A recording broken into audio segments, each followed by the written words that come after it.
여러분, 예수님께서는 실제로 35절에 있는 말씀처럼 모든 곳을 두루두루 다니시면서 천국 복음을 전하셨어요. 그리고 모든 병과 약한 것들을 고치고 수많은 사람들에게 은혜를 끼치면서 이렇게 다녔습니다. 그러면서 예수님이 그 시대의 상황들, 또 앞으로 이어질 상황들을 설명하고 있는 것이 오늘 본문의 말씀입니다. 그러면서 예수님이 크게 세 가지를 우리에게 말씀하는데, 첫 번째 보니까 추수할 것은 많이 있는데 일꾼이 적다는 것이 예수님의 말씀하신 그 당시의 평가입니다. 그러니까 36절 말씀 보세요. 무리를 보시고 불쌍히 여기시니 이는 그들이 목자 없는 양과 같이 고생하며 기전은 함이라 그랬어요. 목자가 없으니까 많은 고통 속에 살다가 기진맥진하여서 죽기 직전에 이르렀다는 것이 예수님의 진단이었습니다. 여기서 양은 우리 사람들을 말하고 있고 목자는 예수님을 말하고 있습니다. 그래서 고생하며 사는 양들을 위해 목자가 필요하며 목자 예수님에게 인도할 일꾼이 필요하다고 여기서 주님이 강력하게 말씀하고 있습니다.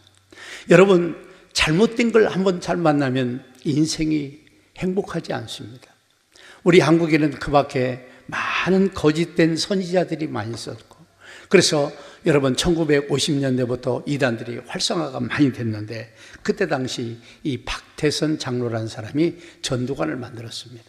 처음에는 순수한 목적으로 했지만 능력이 나오고 교만해져 가지고 자기가 두 감람나라면서 우리 한국의 이단의 그 길을 열어놓은 사람이 이 사람 중에 하나입니다. 그러면서 그 시대에 비슷하게 또 누가 일어났느냐? 통일교입니다. 문선명 씨죠. 그 사람이 통일교를 만들어서 갖가지 회개한 일들이 일어났습니다. 그 다음에 더 나가서 그 비슷하보다 조금 후에 나가면 이제 구원파가 생긴데, 여러분 장로교 목사인 권신차이라는 사람이 외국 선교사에게 이 구원의 논리를 잘못 받고 일명 구원파가 생겨났습니다. 또 동시대에 비슷한 사람이 있는데 하나님의 교회라는 이름을 써가지고, 하나님이 얼마나 이름이 좋습니까? 하나님의 교회는 이단을 써가지고 안산홍이 자기가 하나님이라고 근데 국수 먹다가 죽었어요. 나는 하나님이 국수 먹었다는 거 하나님 자격 있나요? 그래 자기가 죽고 나니까 여자 하나님이 생겼어요. 세계적으로 여자 하나님이 없어. 유일하게 여자 하나님을 보유한 나라는 우리나라밖에 없어요. 이런 얘기를 왜 하냐면 이런데 지금도 빠지고 있다는 거예요. 그리고 요즘 한국에 아주 유행처럼 나오고 있는 게 뭐냐? 신천지죠. 신천지인데 여러분, 그 사람이 이만희라는 사람인데 그 사람은 여러 가지를 얘기하면서 자기가 보혜사 성령이라고 하면서 하나님을 사칭하죠. 그러면서 절대 죽지 않는다. 그래서 안 죽으려고 병원만 열심히 달리고 있습니다. 그래서 이 병원 저 병원 여러분, 성경은 죽는 것이 하나님의 뜻이에요. 태어나서 안 죽을 사람 없다니까. 그래서 우리가 죽어야 부활도 있는 것이지. 물론 안 죽은 사람은 하나님 변화시킨다고 했지만, 그래서 이 사람들은 이런 논리 갖고 회개한 논리, 그리고 14만 4천 명 구원, 그건 마지막 7년 대할릴 때 구원받은 이스라엘 숫자를 얘기하고 있고, 여러분 요한계시 7장 가면 흰 옷만은 큰 무리가 구원받아서 천국에 있는 걸 얘기하고 있는데 자기들만 구원받는다고 그런 것처럼 그런 사기를 치고 있습니다. 이런 거짓된들 때문에 수많은 사람이 지옥 가는 거야. 더 무서운 게 있습니다. 여러분, 마귀의 최고의 걸작품이 뭐냐? 공산주의를 만든 거예요. 그건 막스 레닌이 시작했죠. 그래서 소련에서부터 시작해서 전 세계에 퍼져가지고 공산주의 때문에 이 사상하는 때문에 죽은 사람이, 그냥 공산주의 때문에 생겨 죽은 사람이 1억 명입니다. 전쟁이 일어나 죽은 사람도 많고, 여러분 우리 예수 믿는 사람은 알지만 공산주의자들은 예수를 못 믿게 해요. 못 믿게 하니까 어떻게 됩니까? 엄청난 사람들이 다 지옥 갔을 거 아니에요. 그러니까 몇십억이 지옥 갔는지를 몰라요. 그래서 이런 잘못된 이단에 빠지고 잘못된 것에 빠지면 안 된다는 거예요. 그래서 예수님이 그런 상황을 달하면서 목자 없는 양들이 많아서 기진맥진해서 죽을 정도에 있다는 거예요. 그걸 예수 믿는 오늘날 이 시대도 우리가 자각하고 느끼라고 얘기하는 겁니다. 느끼라고 말씀하고 있는 거예요. 그래서 이 공산주의 사상들이 지금도 뻗어가지고 여러분 우리나라의 도처의 곳곳마다 그 사상과 그 만드는 안토니오 그람시가 만드는 여러 가지 혁명, 그 조용한 혁명에 대해서 우리나라가 지금 금다 완벽하게 마지막 끝의 혁명만 남은 게 현실이에요, 여러분들. 그래서 이런 현실을 우리가 직시해야 됩니다. 그래서 오늘 본문 37절 말씀 보세요. 이에 제자들에게 이르시되 추수할 것은 많되 뭐가 적다고요? 일꾼이 적다는 거예요. 아멘? 그러니까 여러분 구원받아야 할 사람은 많은데 구원받도록 예수님을 전하고 가르칠 사람들이 너무너무 적다는 것이 예수님의 말씀이라는 사실입니다. 그래서 이걸 놓고 우리가 어떻게 풀어갈 거지 우리가 오늘 말씀을 들으면서 생각해야 됩니다. 목자이신 예수님께 돌아오도록 절하고 가르칠 분이 많이 필요한데 정작 이런 일꾼들은 없고 여러분 허는 사람만 하고 있다는 것이 오늘날 현실입니다. 지금 우리나라도 여러분 4천만 명이 예수를 믿지 않고 여러분 멸망의 길을 걸어가고 있다는 사실을 우리가 알아야 됩니다. 한때는 기독교가 잘 될 때 1200, 1500만, 1800만까지 올라갔습니다. 막 흔들어대니까 떨어져가지고 이제는 1000만 미망인데, 그렇죠? 이 아까 말한 이단들이 벌써 한 200만을 돌파했다는 거예요. 이게 우리가 지금 살아가는 현실이에요. 그래서 여러분 하나님 나라를 위해서 헌신하고 희생할 것을 우리 주님이 우리에게 말씀하고 있어요. 여러분 하나님 나라를 위해서 희생하고 수고하는 것이 손해 같지만 아닙니다. 하나님이 다 갚아주셔서 여러분 우리에게 충분한 보상을 줄 것을 성경은 곳곳에서 말씀하고 있습니다. 그래서 우리는 많은 목회자가 끊임없이 나와야 되고 또 많은 선교사들이 나와야 하는데 오늘날 그렇게 나오는 사람들이 적다는 게 이게 문제가 되는 거예요. 그리고 더 나가서 여러분 크게 헌신할 많은 일꾼들이 필요한데 이런 일꾼들이 적다는 것이 오늘날 큰 문제라는 사실입니다. 여러분 세상 사람들은 하나님도 모르고 그 다음에 여러분 자기도 모르고 미래도 알지 못하고 내가 어떻게 살아가야 될지도 모르고 어떤 때 내가 심판을 받고 멸망을 타는 것을 모르고 그냥 막연하게 살고 있다는 거예요. 여러분들이나 오늘 나와서 이렇게 말씀을 자꾸 듣죠. 못 듣는다는 거예요. 못 듣는다는 거예요. 못 듣는다는 거예요.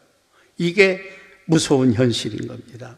나는 여러분들에게 제발 바랍니다. 우리는 현실을 깨닫고 그들이 알고 믿고 회개하고 돌이키도록 우리는 찾고 여러분 바꾸어져야 될 줄로 믿습니다. 아멘. 그래서 이들에게 여러분 예수님을 알게 하고 또 그들이 깨닫고 믿을 수 있도록 그런 신실한 일꾼들이 우리 사람들에게 필요하다는 것. 그래서 목자이신 예수님에게 돌아오면 그들은 편안하고 행복할진데 보호를 받고 은혜를 받고 여러분 역사 속에 즐거운 일꾼들이 될진데 그러지 못하고 있다는 거예요. 그래서 우리 주님이 두 번째 말씀합니다. 추수할 일꾼을 세워달라고 여러분 하나님께 기도하라는 게 여러분 오늘 말씀의 내용입니다. 두 번째 예수님이 그렇게 말하는 거예요. 추수할 것은 많이 있으니 일꾼이 적으니 보내달라고 기도하라는 거예요. 하나님이 세워주시라고 기도하라는 거예요. 여러분 어디 나라나 어떤 일을 하든 일꾼이 왜 중요하느냐? 일꾼이 어떤 사람이 세워지느냐에 따라서 결론이 달라지지 않습니까? 그래서 어느 나라나 또 어떤 단체나 그 모임을 그 나라를 주도하는 일꾼들이 누구냐? 우리나라로 말하는 대통령이 누구냐? 누가 하느냐에 따라서 여러분들 결과가 달라지는 것을 우리가 많이 보지 않습니까? 그래서 교회도 이 복음 전파를 위해서는 정말 많은 일꾼들이 필요하고 신실한 일꾼들이 필요한데 여러분 교회에도 부흥이 왜 안 되느냐? 일꾼들이 부족해서 안 되는 거예요.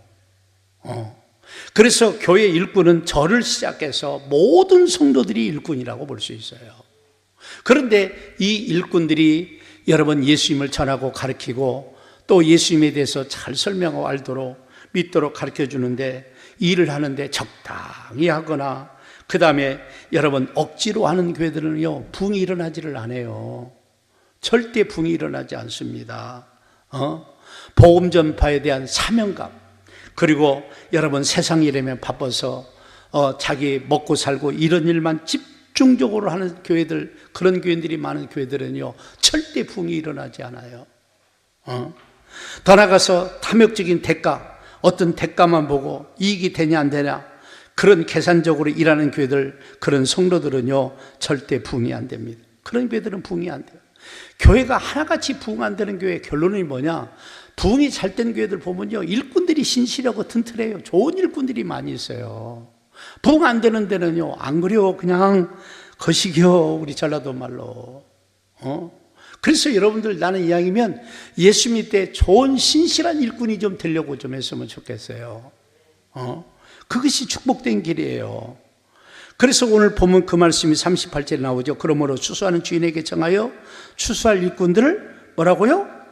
보내주셔서 하라고, 기도하라고 이렇게 말하잖아요. 예수님이 제자들에게 일꾼이 필요하니 하나님의 일꾼을 보내어 달라고, 일꾼을 세워 달라고 기도하고 간청하라는 거 아니겠습니까? 우리도 이 말씀을 따라서 간절히 기도할 수 있는 지혜롭고 복 있는 사람들이 돼야 돼요. 그래서 기도하고 반응해야 됩니다. 살피고 그리고 일꾼으로 헌신한 사람이 많아야 돼요. 제자들에게 이 말씀을 강구한 다음에 바로 마태복음 10장에 가보면 예수님께서 12제자를 세우는 거예요. 일꾼이 필요하다는 거예요, 일꾼이. 그래서 저는 수많은 선교사들을 봅니다. 그래서 선교사님들 보면은 똑같은 지원과 후원을 받아도 똑같이 일을 하는데 결과는 너무너무 다른가 봐. 제가 들으면서 아쉽게 보니까 훌륭하고 정말 잘하는 선교사님들도 있는데 여러분 참 아쉬운 선교사님들도 많이 있어. 그래서 내가 가까이 가봐서 이 사람이 게으르고 심령이 그런가 심성이 그런가라고 봤는데 그게 아니고 한마디로 말하면 좋은 일꾼으로서 훈련이 더진 거야. 그래서 아무리 똑같은 재정을 주고 똑같은 환경이고 똑같은 사역을 같이 일을 해도 결과가 이 천차만별로 그 차이가 많이 나는 거예요. 그러면서 제가 느낀 게 뭐냐면 선교사님들도 그냥 나가서 선교사 되어가지고 막 나가서 복음 전하는 것도 중요하지만 나가기 전까지 좋은 일꾼으로 훈련받는 것이 너무너무 중요하다는 걸 느꼈어요. 훈련된 사람들은요 사역이 돼요. 안 된 사람은 안 돼. 그러니까 막 스트레스만 받고 우리말로 땀만 나고 힘들고 어려워. 그래서 제가 훈련은 좀 필요하겠구나. 그래서 그때부터 고민하면서 생긴 게 세계선교 훈련을 우리가 세워야겠다. 왜? 저는 선교에 하나님의 인도함을 받고 거기에 어명을 받은 사람이에요. 그래서 우리 교회 모든 에너지는 전부 선교로 갑니다. 저는 항상 얘기지만 우리 교회가 붕대야 선교도 더 많이 할 수 있어요. 그래서 선교와 우리 교회는 같이 갑니다. 같이 가는데 여러분 갈수록 우리의 모든 인연은 뭐냐? 선교에 주력하는 거예요. 그런데 선교사로 나갈 선교사님들을 잘 훈련시키면 그들이 나가서 헤매지도 않고 좋은 결실을 맺고 좋은 일들을 많이 하더라, 그런 얘기예요. 그래서 우리가 저렇게 훈련을 세워놓고 하는데 여러 가지 힘들고 많죠? 기도 많이 하시고 여러분 지갑도 여시고 은혜 가운데 동참 좀 했으면 좋겠습니다. 그래서 늘 얘기지만 일꾼이 필요해요. 그래서 일꾼을 세워달라고 해야 됩니다. 여러분 마태복음 20장 1절과 7절 말씀 보세요. 천국은 마치 품꾼을 얻어 포도원에 들여보내려고 이른 아침에 나간 집주인과 같으니 그가 하루에 한 데려나온씩 품꾼들과 약속하여 포도원에 들여보내고 또 제수님께 나가보니 장터에 놀고 서 있는 사람이 있는지라. 그러면서 또 있는지라 이렇게 보면서 여러분 여기까지만 이렇게 그 다음에 쭉 얘기하면 그렇습니다. 하나님께서 얼마나 일꾼을 찾고 일할 수 있는 기회를 주는지를 여기서 말합니다. 이스라엘 시간하고 우리하고는 6시간 차이 납니다. 그러니까 3시면 플러스 6을 보태면 오전 9시가 되는 겁니다. 그러니까 9시에 나가보니까 놀고 있어. 빨리 가서 일해라. 한 달 한씩 일 줄게, 상 줄게. 그 다음에 또 보니까 9시, 우리로 말하면 12시죠. 6시간을 보태니까 12시에 나오니까 또 놀고 있는 사람 빨리 가서 일을 해라. 또 보니까 여러분 11시 다시 말하면 9시에서 와보니까 6시간 보태 3시죠. 오후 3시에 또 놀고 있어요. 또 가는 거예요. 그러다가 여러분 5시, 오후 5시, 6시 일이 마치는데 5시에도 보니까 노는 사람이 있어요. 그래서 똑같은 여러분 상급을 주고 일당을 주고 그때 가서 또 일꾼을 집어넣습니다. 그러면 여기서 하나님이 비유를 들여서 뭘 설명합니까? 일꾼이 부족하니까 원래는 아침 9시부터 6시까지 일을 해야 되는데 5시에 온 사람 1시간도 일하는데 그만큼 하나님 나라를 위해서 일할 일꾼이 부족하다는 것을 여기서 설명하는 거예요. 그래서 하나님 나라의 일꾼이 부족하니 지금도 하나님이 찾고 계신다는 걸 기억해야 돼요. 그래서 부르심에 순종하고 따라가면 크게 쓰임받을 수 있고 큰 상을 받을 수 있어요. 그래서 오늘 말씀에서 우리에게 일꾼을 세워달라고 하나님이 간절하게 또 사모하고 있다는 사실입니다. 여러분 사도행전 1장 12절에서 26절에 보면 가룟 유다가 이미 자살하고 죽었습니다. 예수님의 제자는 원래 12명이었어요. 12명을 세우기 위해서 여러분 이제 초대교회가 기도하기 시작합니다. 그러면서 충분히 기도하고 그 다음에 여러분 그들에게 오늘 또 말하면 그들을 갖다가 돌로서 이렇게 뭐라고 하죠? 이게 이름을 써놓고 돌을 딱 집어넣어서 맞대가 결정이 된 거예요.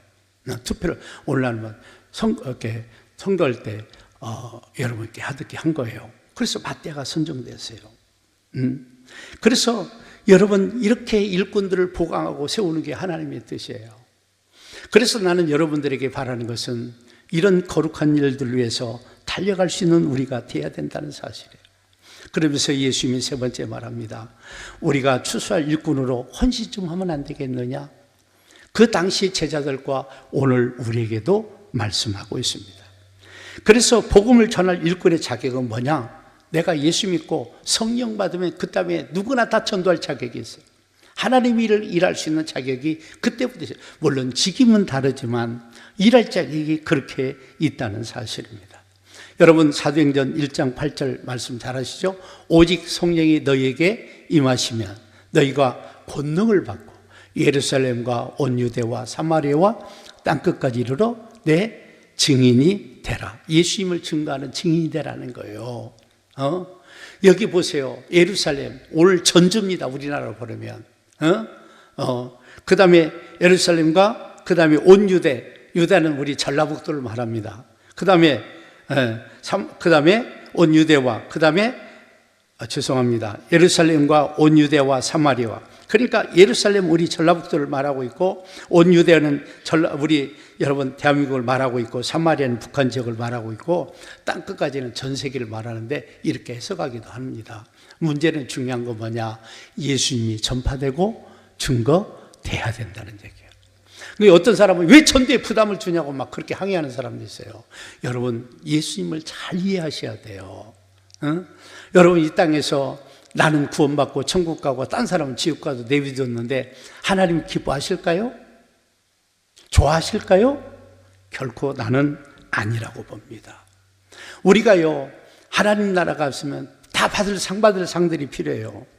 여러분 고린도전서 4장 1절 말씀 한번 다 같이 읽겠습니다. 시작. 사람이 마땅히 우리를 그리스도의 일꾼이요 하나님의 비밀을 맡은 자로 여길지어다. 사람이 마땅히 우리는 그리스도의 일꾼이 돼야 된다는 거예요. 마땅히 일꾼 되라 그런 얘기예요. 하나님의 비밀이 누구예요? 예수님이 하나님의 비밀이에요. 원래 예수님은 엑스파일, 천국의 엑스파일이에요. 어느 순간 드러나서 모든 사람에게 드러났지만 그래서 하나님의 비밀이라는 말을 쓴 것은 왜 비밀이라 쓰냐? 비밀은 누가 알려주지 않으면 그 비밀을 알 수 없어요. 누군가는 알려줘야 비밀을 아는 거지. 그렇죠? 그래서 예수님의 특성은요 전도해야 그 사람이 예수 믿고 구원받아요. 아멘? 안 하면 절대 못 받아요. 그게 우리 현실입니다. 그래서 그런 일할 사람들이 필요하다는 거예요. 비밀 맡은 자로 여기라는 거예요. 여기라는 거예요. 할렐루야. 그런 사람이 되라는 거예요, 여러분. 여러분 사도행전 이사야서 6장 8절 말씀 보세요. 내가 또 주의 목소리를 들으니 주께서 이르시되 내가 누구를 보내며 누가 우리를 위하여 갈까 하시니 그때 내게 이르되 내가 여기 있나이다 나를 보내소서 하였더니 그랬어요. 여기 말씀에 보면 그 당시 이사야가 하나님의 음성을 들었어요. 하나님께서 뭐라고 말합니까? 이르시되 내가 누구를 보내며 누가 우리를 위하여 갈까 하니 그 말을 들은 이사야가 주여 나를 보내주소서 내가 여기 있나이다 나를 보내주소서. 그래서 여러분 이사야가 하나님 손에 받들려서 위대한 선지자가 됐지 않습니까? 그를 통해서 이사야서를 기록하게 하지 않았습니까? 여러분 이사야는 예수님이 오실 과정과 미래에 이르는 일에 대해서 엄청나게 말하고 있어요. 심지어 천국에 가는 일도 다 거기에 기록되어 있습니다. 이렇게 쓰임받은 거예요. 여러분 고린도전서 2장 4, 5절 말씀을 사도 바울이 전도할 때 자세죠. 내 말과 내 전도함이 설득 있는 지혜의 말로 하지 아니하고 다만 성령의 나타나심과 능력으로 행하여 너희 믿음이 사람의 지혜에 있지 아니하고 다만 하나님의 능력에 있게 하려 하였노라 라고 말합니다. 여기 말씀은 내 말과 내 전도함이 설득력 있는 지혜의 말 같고, 여러분 복음 전하는 것, 예수님을 전하는 것은 우리 지혜와 노력과 우리 언어의 아름다움으로 되지 않는다는 게 바울의 얘기예요. 다만 성령의 나타나심, 성령의 인도하심을 말하죠. 그 다음에 성령의 능력으로 복음이 증거된다는 거예요. 그래서 우리가 성령 받으면 누구나 복음 다 전할 수 있는 거예요. 그러면서 뭐라고 말하니까 다만 너희가 하나님의 능력이 있게 하려니라. 그래서 하나님의 능력이 있게 하려니라. 이 은혜를 사모해야 돼요. 여러분 복음 전하기 위해서 능력을 달라고 하는데 하나님이 안 주시겠습니까? 복음 전하기 위해서 하나님의 은혜와 능력과 표적과 기적이 일어나기를 사모하는데 하나님이 이거 안 보여주시겠습니까? 나는 여러분 이번 우리 행복나눔 초청축제 이제 우리가 10월 13일까지 하는데 좀 여러분들이 동참하면서, 여러분 우리가 이미 명단을 세는 840명도 있지만 또 여러분 주변에 얼마나 믿지 않는 사람들이 많이 있습니까? 여러분 그들을 우리가 품고 기도하고 그들을 복음으로 전도하고 인도할 수 있는 능력을 주시라고 간절히 사모하면서, 사도 바울이 나는 말의 아름다움과 지혜로 하지 않는다는 거예요. 오직 성령의 인도하심과 성령의 능력과 성령의 파워를 여러분 이 복음을 전하고 증거한다고 우리에게 말씀하고 있습니다. 그래서 여러분 전도자의 자격은 예수 믿고 구원받으면 되는 거예요. 그리고 성령 받고 성령의 능력, 인도함을 받고, 그건 내게 달려 있어요. 그러면서 성령의 능력으로 수많은 사람들이 구원받는 일에 우리 사랑하는 모든 성도들이 동참했으면 좋겠습니다. 아멘. 전도를 피곤하고 귀찮고 여기지 마세요. 이건 하나님의 명령이에요. 너희도 이 복음을 전하는 사람이 되었으면 좋겠다. 그러면서 끊임없이 이 지구상에 수많은 교회들이 있지만은 하나님께서는 끊임없이 복음 전하기를 원하시는 거예요. 복음 전하기를 원하시는 거예요. 그런 은혜와 은총과 능력과 역사가 일어나기를 바랍니다. 아멘. 승리하셔야 돼요. 이기셔야 돼요. 역사가 달라져야 돼요. 역사가 달라져야 돼요. 나는 여러분들이 그런 성도들이 다 되시기를 주의 이름으로 축복합니다. 아멘. 그렇게 해야 돼요. 여러분 전도가 어려운 게 아니야. 가서 복음 외치는 건 내가 할 일이야. 그들이 구원받기까지 계속적으로 끈기 있게 가고 달라들고 붙고 여러분 건면하는 것은 우리가 할 일이지만, 구원받게 하고 그 사람이 교회 나오게 하는 건요 하나님의 일이에요. 성령이 하실 일이야. 그래서 우리는 거룩한 도구로 쓰임받으면 되는 거야. 이번 가을에 큰 구원 역사가 일어나기를 주의 이름으로 축복합니다. 여러분이 마음먹기에 달려있어요. 결정하기 따라 달라져 있다니까. 그냥 어리리리한 눈 가지고 살아면 안 돼. 깨어있어야 돼. 사모해야 돼. 엎드려야 돼. 기도해야 돼. 역사가 일어나기를 주의 이름으로 축복합니다. 아멘. 승리하시기를 바랍니다. 할렐루야. 이기시는 역사가 일어나기를 바랍니다. 여러분을 통해 큰 구원 역사가 일어나기를 바랍니다. 그래서 내 대상자 품는 사람들 가슴에 품고 매일같이 기도하시라니까요. 그리고 그들에게 복음을 전하세요. 말 더듬거리도 좋아요. 여러분 위대한 이 바울 전도자는요 말이 어눌한 사람이라 그랬어요. 지식은 훌륭한데 말이 어눌해가지고요 설교하면 무조건 졸았어요. 그 정도로 여러분 사도 바울이 어쩌면 말에 자신이 없고 말에 실력이 없는 사람, 그러나 그를 통해서 하나님이 큰 구원을 이루어 주셨다니까. 그래서 여러분들도 아이고 나는 힘없어 뭐 없어 이러지 말고 용기 있게 나가는 여러분들이 되시기를 주의 이름으로 축복합니다.